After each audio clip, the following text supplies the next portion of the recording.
Hello, my name is Ebenezer Obu, and I'm a full stack developer. And essentially, I work on technology stacks such as ASP.NET and C Sharp, uh, Django and Python, Flask and Python, React, Angular, Vue.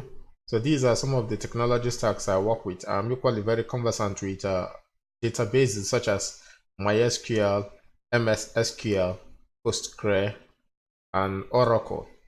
So basically, this is a typical stuff I built. This is a, an e-commerce application I'm developing for my Udemy course.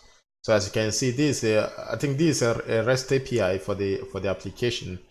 As you can see, we have our folders for this is the folder for controller, this is the folder for database, this is the folder for messages. I'm using the response request response pattern, and of course, this is the